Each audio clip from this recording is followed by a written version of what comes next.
Guys, this is Kamlesh Verma and I welcome you all in Aurora IAS and this is last lecture of our industries. ठीक है, इसमें हम जो issues हैं mainly मैं पिछले लेक्चर में एमएसएमई के बारे में मेंशन करना भूल गया था, तो इस लेक्चर में हम जॉबलेस ग्रोथ इन इंडिया को डिस्कस करेंगे, साथ ही साथ हम एमएसएमईज को भी डिस्कस करेंगे बिकॉज उसमें भी इस बार चेंजेस हुए हैं. ठीक है, तो चलिए चालू करते हैं. आज लैपटॉप बड़ी प्रॉब्लम कर रहा है सुबह से, बस थोड़ा सा एमएसएमई तक पहुंच जाए, बस थोड़ा सा. Well, you have to wait for a second. ठीक है, ये खुद ही चेंज हो रहा है, मैं नहीं कर रहा हूँ. आगे देखा, खुद ही चेंज हो गया. देख रहा हो, खुद ही चल रहा है, मैं कुछ नहीं कर रहा.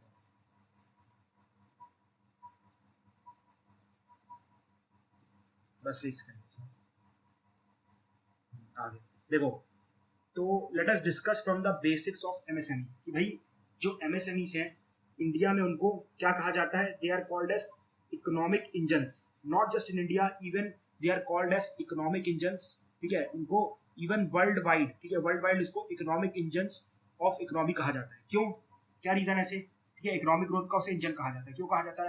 बिकॉज अगर आप देखेंगे वर्ल्ड वाइड ये लोग कंट्रीब्यूशन बहुत ज्यादा करते हैं, किसमें? एक्सपोर्ट में, इकोनॉमिक ग्रोथ में, और साथ ही साथ किसमें? एम्प्लॉयमेंट में. अगर हम इंडिया की स्पेसिफिकली बात करें तो इंडिया में approximately 120 million persons are employed in are MSMEs. अगर हम जीडीपी में उनका कंट्रीब्यूशन देखें एमएसएमई का, तो अप्रॉक्सीमेटली 6.11 कंट्रीब्यूशन है मैन्युफैक्चरिंग जीडीपी में और 26.43% है सर्विस एक्टिविटीज में. ठीक है, साथ ही साथ यहाँ पर एमएसएमई मिनिस्ट्री का एक टारगेट है कि भाई 50% तक हमें 2025 तक कंट्रीब्यूशन ले जाना है, जिससे कि 5 ट्रिलियन इकोनॉमी हम अचीव कर सके. ठीक है, जिससे कि हम 5 ट्रिलियन इकोनॉमी अचीव कर सके. ठीक है, और अगर हम एक्सपोर्ट्स की बात करें, ठीक है, अगर हम एक्सपोर्ट्स की बात करें तो इसका कंट्रीब्यूशन अप्रॉक्सीमेटली 45% का है. कितना कंट्रीब्यूशन है? 45% का है. और MSME also helps to make India inclusive growth economy. किस तरीके से कि भाई जैसे फॉर एग्जांपल जो हमारा केवीआईसी है, ठीक है, मतलब खादी एंड विलेज इंडस्ट्रीज हैं, वहां पर वुमेन भी काफी लार्ज लेवल पे एम्प्लॉयड रहती है. ठीक है, इसके बाद हम फाइनेंशियल इंक्लूजन की बात करें तो उसमें बहुत बड़ा काम है, और साथ ही साथ इनोवेशन भी प्रमोट करते हैं. ठीक है, अभी रिसेंट में क्या हुआ है कि भैया आत्मनिर्भर पैकेज के अंदर गवर्नमेंट ने अपनी ये जो आप देख रहे हो जो क्लासिफिकेशन है उसको मतलब दोबारा रीडिफाइन किया है. अगर आप पहले देखें तो शुरू में क्या हुआ करता था कि जो एमएसएमई है उसको माइक्रो, ठीक है, एक सेकंड पेन चेंज होने में, जो हमारे एमएसएमईज हैं उनको मतलब जो मैन्युफैक्चरिंग इंडस्ट्रीज हैं और जो सर्विस इंडस्ट्रीज हैं उनको अलग अलग डिफाइन किया जाता था. ठीक है, उनको अलग अलग डिफाइन किया जाता था. अब लेकिन जो नए क्लासिफिकेशन में मैन्युफैक्चरिंग और सर्विसेज को एक साथ ही डिफाइन किया गया है. ठीक है, अभी जो नंबर इनको याद रखना, इसको भूल जा रहा. ठीक है, बस इतना याद रखना कि पहले मैन्युफैक्चरिंग और सर्विसेज को अलग अलग डिफाइन करते थे, लेकिन अब मैन्युफैक्चरिंग और सर्विसेज को एक साथ मतलब एक साथ डिफाइन करते हैं. जैसे फॉर एग्जाम्पल वो इंडस्ट्री माइक्रो इंडस्ट्री होगी जिसमें 1 करोड़ की मतलब 1 करोड़ या 1 करोड़ से 5 करोड़ के बीच में टर्नओवर है. ठीक है, इसके बाद स्मॉल की होगी 10 करोड़, मतलब 10 करोड़ की इन्वेस्टमेंट और 50 करोड़ से कम का टर्नओवर. मीडियम कौन सी होगी? जिसमें इन्वेस्टमेंट 20 करोड़ से कम का है और टर्नओवर 100 करोड़ से कम का है. ठीक है, फिर से एक बार, माइक्रो कौन सी इंडस्ट्री होगी? जिसमें 1 करोड़ से कम का इन्वेस्टमेंट है या 5 करोड़ से कम का टर्नओवर है. स्मॉल कौन सी होगी? जिसमें इन्वेस्टमेंट 10 करोड़ से कम का है या टर्नओवर 50 करोड़ से कम का है. मीडियम कौन सी होगी? जिसमें इन्वेस्टमेंट 20 करोड़ से कम का है या टर्नओवर 100 करोड़ से कम का है. ठीक है, तो आपको ये नंबर याद रखने पड़ेंगे. ठीक है, और लेकिन ये नंबर याद रखना और एक क्लासिफिकेशन याद रखना कि भैया मैन्युफैक्चरिंग और सर्विस सेक्टर पहले अलग अलग डिफाइन होता था एमएसएमई में और अब एक साथ डिफाइन होता है. ठीक है, ये रिक्वायरमेंट बहुत लंबे टाइम से चल रही थी. क्यों?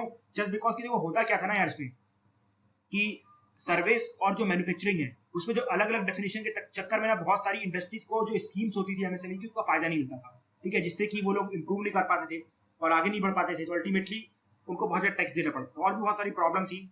लाइक फॉर एग्जाम्पल कि ये जो क्लासिफिकेशन था वो बहुत ही ज्यादा पुराना हो चुका था. ठीक है, अब इन्वेस्टमेंट के लिए मतलब इतना सा बस मतलब 25 लाख की इन्वेस्टमेंट कहाँ से माइक्रो हो सकती है? मतलब ये तो बहुत ही कम है. ये अप्रोक्सीमेटली 1-1 करोड़ तक इसके बजट होना चाहिए. तो गवर्नमेंट ने आप देखिए यहाँ पर इन्वेस्टमेंट 1 करोड़ की करके भी रखी है.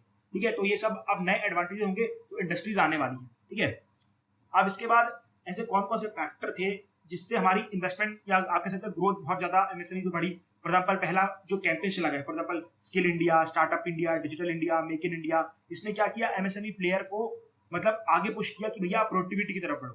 ठीक है, इसके बाद अगर आप बात करें जो नॉन बैंकिंग फाइनेंस कंपनीज है इनका बहुत बड़ा रोल था एमएसएमई को आगे बढ़ाने में, बिकॉज जो एमएसएमई ना उनको क्रेडिट बहुत आसानी से मिलता नहीं है, बैंक उन्हें क्रेडिट देते नहीं है, बिकॉज बैंक्स को ये लगता है जो एमएसएमई ना वो डूब जाएंगे और उनका क्रेडिट पूरा डूब जाएगा। तो अल्टीमेटली जो एनबीएफसीज है इन्होंने बहुत ही कम कोलेटरल पे या ना के बराबर कोलेटरल में फ्री फाइनेंस एमएसएमई को प्रोवाइड किया।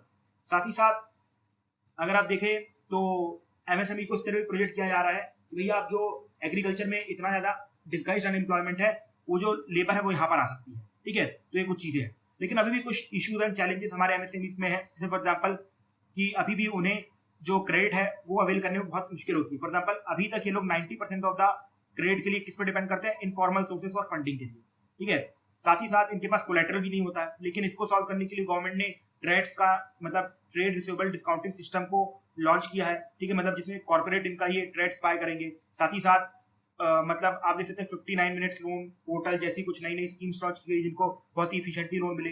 लेकिन अभी भी इनके पास दूसरी प्रॉब्लम आती है एक्सेस टू मार्केट, मतलब इनके पास मार्केट की रीच नहीं, मतलब इनके प्रोडक्ट लोग खरीदते नहीं है, ठीक है। उसके लिए गवर्नमेंट ने क्या की है, जैसे फॉर एग्जाम्पल कि 25% जो इनका मतलब पब्लिक सेक्टर जो कंपनीज खरीदती है वो आपको एमएसएमई से ही खरीदना है। अमेजॉन, अलीबाबा, ये सब भी इनको बहुत ज्यादा प्रमोट कर रहे हैं कि भैया आप लोग आके हमारे साथ जुड़ सकते हैं। इसके बाद government e market place portal government के द्वारा लॉन्च किया गया है इनके प्रोडक्ट को बढ़ाने के लिए।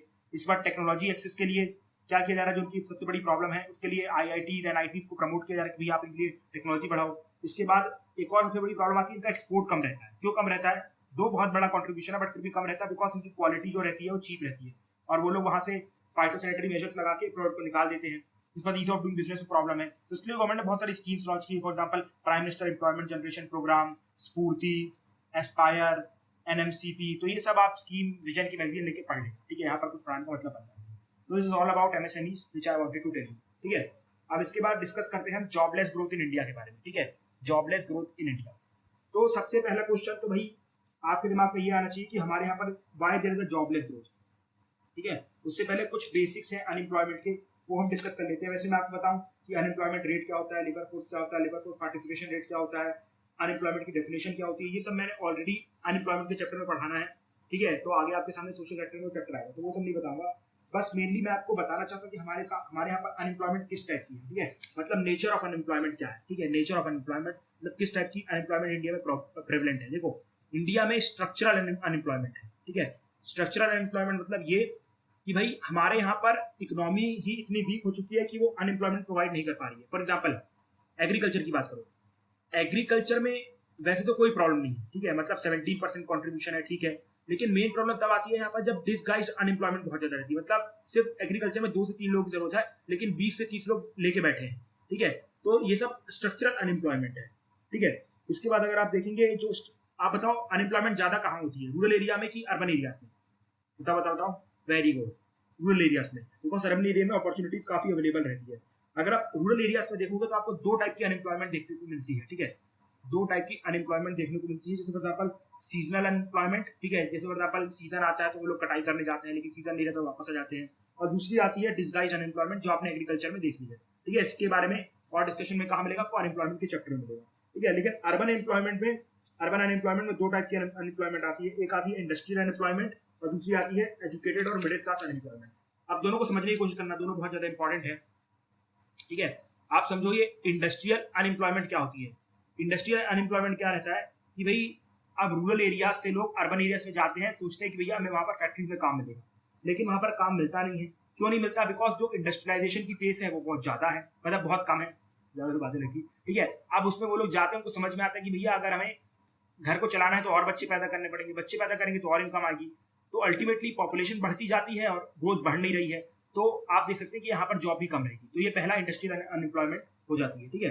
फिर दूसरी आती है एजुकेटेड और मिडिल क्लास अनएम्प्लॉयमेंट, ठीक है। एजुकेटेड और मिडिल क्लास अनएम्प्लॉयमेंट, तो इसमें क्या क्या प्रॉब्लम है? देखिए slow growth of technical and vocational education, हमारे यहाँ पर सिर्फ और सिर्फ मतलब जनरल एजुकेशन दी जाती है, वो एजुकेशन नहीं दी जाती जिससे कि हमें रोजगार मिले। तो अल्टीमेटली इंडस्ट्रीज हमें प्रेफर नहीं करती और हम मतलब बेरोजगार बैठे रहते हैं, ठीक है। अगर आप प्रेजेंट सिचुएशन देखें अनएम्प्लॉयमेंट की इंडिया में, तो आप देख सकते हैं कि भाई हर साल 8 मिलियन न्यू जॉब सीकर हमारे मतलब जॉब मार्केट में एंटर होते हैं और सिर्फ 5.5 मिलियन लोगों को 2017 में जॉब मिली थी। And this is data of CMI है, मतलब CMI मतलब centre for monitoring Indian economy, ठीक है। और एस के अकॉर्डिंगली दिस ईयर मतलब 45 ईयर्स के हाई पे है हमारी अनएम्प्लॉयमेंट, तो आप जानते ही होंगे, ठीक है। So ultimately this is the condition of unemployment in India, ठीक है, this is the condition of unemployment in India. अब हम डिस्कस करते हैं कि भैया हमारे यहाँ पर ये जॉबलेस क्यों है, मतलब हमारी जो ग्रोथ है वो जॉबलेस क्यों। आपने देखा लगातार पिछले 2 डिकेड से अगर हम बात करें तो हमारे यहाँ पर अप्रोक्सीमेटली 6 से 7% की लगातार ग्रोथ रही है, बट फिर भी जॉबलेस क्यों ग्रोथ रही है। देखो उसका रीजन ये है कि अगर आप नॉर्मल कंट्रीज को देखो या नॉर्मल किसी भी कंट्री की डेवलपमेंट देखो, सबसे पहले वहाँ पर एग्रीकल्चर डोमिनेट करता है। भले आप यूएस की बात करो चाहे यूके की बात करो, वहाँ पर 50% कॉन्ट्रीब्यूशन एक टाइम पे एग्रीकल्चर का ही हुआ करता था। लेकिन फिर धीरे धीरे ना उन लोग मैन्युफैक्चरिंग में शिफ्ट किए, ठीक है। मतलब क्या हुआ, वहाँ पर उन्होंने लोगों को भगाया, उनके एग्रीकल्चर लैंड छीन लिए और डिप्राइव कर दिया और मैन्युफैक्चरिंग इंडस्ट्री स्टार्ट हुई। लेकिन वो जो लोग थे ये लोग मैन्युफैक्चरिंग में आके शिफ्ट हो गए, ठीक है। फिर इसके बाद मैन्युफैक्चरिंग का पीक आ गया, पहले एग्रीकल्चर का पीक आया, भैया एग्रीकल्चर में इससे ज्यादा ग्रोथ नहीं हो सकती, मतलब यहाँ से ज्यादा प्रोडक्शन नहीं होगा, ये लोग इंडस्ट्री में शिफ्ट कर गए। अब वहाँ का भी पीक हो जाएगा, भैया अब इससे ज्यादा इंडस्ट्री में डेवलपमेंट नहीं हो सकती, उसके बाद वो लोग सर्विस में एंटर करेंगे, ठीक है। लेकिन इंडिया में क्या हुआ, इंडिया में ऐसा नहीं हुआ। इंडिया में एक्चुअली में क्या हुआ कि हम एग्रीकल्चर पे पीक पे पहुंचे नहीं थे या लगभग पीक पे पहुंच गए थे और इंडस्ट्री में थोड़ा बहुत एंटर करना चालू कर दिए थे, लेकिन इंडस्ट्री के पीक पे नहीं पहुंचे थे। हमने अल्टीमेटली कहाँ स्विच कर दिया, सर्विस सेक्टर में। अब इसकी प्रॉब्लम ये है कि भैया हमारी जो एग्रीकल्चर की पॉपुलेशन थी, जो 50% वाली पॉपुलेशन थी, उसे एक्चुअली में कहाँ आना था, यहाँ पर आना था, इंडस्ट्री में आना था, बिकॉज यहाँ पर लिटरेसी की जरूरत खास नहीं होती, बस थोड़ा बहुत काम आना चाहिए। लेकिन जो सर्विस सेक्टर है उसमें लिटरेसी की जरूरत होती है, आपको कंप्यूटर आना चाहिए, पढ़ा लिखा होना चाहिए, और हमारी एग्रीकल्चर की यूथ तो ऐसी थी नहीं, तो अल्टीमेटली ये लोग एग्रीकल्चर में डिपेंडेंट रह गए और यहाँ एग्रीकल्चर की जो इनकम है लगातार घटती रही और ये लोग गरीब होते रहे, ठीक है। तो मेन इशू क्या था, आपने देखा कि हमने इंडस्ट्री को स्किप कर दिया और डायरेक्टली कहाँ जंप कर गए, सर्विस सेक्टर में जंप कर गए। तो ये सबसे बड़ा रीजन था कि हमारे यहाँ पर जो ग्रोथ है वो जॉबलेस है, बिकॉज अब जो मेजर ग्रोथ है वो सर्विस के द्वारा की जा रही है, और सर्विस में आप सब जानते हैं कि वहां पर जॉब्स मिलती नहीं है, ठीक है। मतलब ये जो सर्विस है सब तक चलेगी जब तक हमारे यहाँ चीप लेबर है। जैसे ये जो हमारे यहाँ लेबर थोड़ा सा महंगा हो जाएगा तो अल्टीमेटली कंपनीज यहाँ से छोड़ के चली जाएंगी, ठीक है। और ऊपर से यहाँ पर हाई स्किल्स जॉब होती है, हाई डिग्री जॉब होती है, तो ये सब इंडिया में प्रेवलेंट नहीं है। इसके बाद और भी रीजन है, मतलब आप कह सकते हैं कि जिसकी वजह से हमारे जॉबलेस ग्रोथ है। Like for example government investment ही नहीं करती है इंफ्रास्ट्रक्चर में, बहुत कम इन्वेस्टमेंट करती है। जब आप इन्वेस्टमेंट करोगे इंफ्रास्ट्रक्चर में, मैन्युफैक्चरिंग में, तभी तो हमारे यहाँ रोजगार बढ़ेगा। इसके बाद गवर्नमेंट को भी इंडस्ट्री स्पेसिफिक पॉलिसी नहीं रहती। फॉर एग्जाम्पल अगर आप वियतनाम और बांग्लादेश की ग्रोथ की बात करो तो वहाँ पर इतनी ग्रोथ इसलिए हुई है, रीजन एक ही है कि वहाँ पर उन्होंने एक इंडस्ट्री में फोकस किया। फॉर एग्जाम्पल बांग्लादेश की बात करो तो उन्होंने अपैरल इंडस्ट्री मतलब टेक्सटाइल इंडस्ट्री में बहुत फोकस किया है, और उन्होंने एक्चुअली में इंडिया को रिप्लेस करना चालू कर दिया टेक्सटाइल इंडस्ट्री में, जिसमें अब कभी हमें महारत हासिल थी, ठीक है। और इंडिया तो सब में फोकस करना चाहता है, हर नाव में पैर रखोगे डूबोगे, एटलीस्ट एक दो में फोकस करो तो फंडा भी आएगा, ठीक है। इसके बाद आपने R&D पे रिसर्च की नहीं है तो मतलब हमारी टेक्नोलॉजी आ नहीं रही है, तो इंडस्ट्री ऑटोनोमस हो नहीं रही है, मतलब उसमें मतलब ऑटोनोमी आ नहीं रही है। इसके बाद आपके यहाँ एक्सपोर्ट ओरिएंटेड ग्रोथ नहीं है, वीक एक्सपोर्ट है, ठीक है। इसके बाद आपके जो लॉज है ना, लेबर लॉज, वो बहुत ज्यादा रिजिड है, ठीक है, जिससे कि ना तो लेबर को फायदा हो रहा है और ना ही इंडस्ट्रीज को फायदा हो रहा है। और आपकी जो ग्रोथ है वो मैं आपको बता दूं सर्विस लेड ग्रोथ है, तो वहाँ पर एम्प्लॉयमेंट नहीं होती है। अब इसकी बहुत सारे कॉन्सिक्वेंसेज है, लाइक फॉर एग्जाम्पल इसी वजह से हमारी जो कंप्लीट इकोनॉमी है वो पूरी वीक पड़ चुकी है, ठीक है। अब हाई ग्रोथ फेज बहुत ही जल्दी जाने वाला है, ऐसा कई एक्सपर्ट ने बताया है। और हमारा जो कैजुअलाइजेशन ऑफ लेबर है, कैजुअलाइजेशन ऑफ लेबर मतलब कि भाई मतलब लेबर जितने भी लेबर है, ये जितने भी लेबर है उनके पास कम से कम सरकारी जॉब होगी, मतलब मैक्सिमम लोग गिग वर्कर की तरह काम करेंगे, मतलब फ्रीलांसर की तरह काम करेंगे। और ये सिचुएशन है बहुत डेंजरस होती है, ये बहुत डेंजरस सिचुएशन है। अभी आपको पैसा मिला तो it is like everything is good, but जैसे ही कुछ कोविड जैसी कंडीशन आएगी तो आपका पैसा निकल जाएगा, ठीक है। तो is called as casualisation of worker. अब लोगों के पास जॉब नहीं होगी तो उससे सोशल अनरेस्ट आएगा, जैसे आप देख रहे हैं जाट रिजर्वेशन की डिमांड बढ़ रही है, मराठास की रिजर्वेशन की डिमांड बढ़ रही है, ठीक है। इसके बाद Indian industry is losing its comparative advantage in big industries like textile, clothing, footwear, ठीक है। अब इसके बाद साथ ही साथ जैसे ही हमारे यहाँ पर आर्टिफिशियल इंटेलिजेंस का राइज होगा तो जो इंडस्ट्रीज है और लेबर को हटाना चालू करेगी और अनएम्प्लॉयमेंट बढ़ेगा हमारे यहाँ। तो ये सब कुछ प्रॉब्लम्स है जो गवर्नमेंट को सॉल्व करने की कोशिश करनी चाहिए, ठीक है। So this is the end of industries, ठीक है। हमने एग्रीकल्चर पढ़ लिया, इंडस्ट्री पढ़ लिया, अब अल्टीमेटली हमारे सामने बचता है सिर्फ और सिर्फ social sector. So thank you and have a nice day, my dear friends. Thank you very much for the cooperation.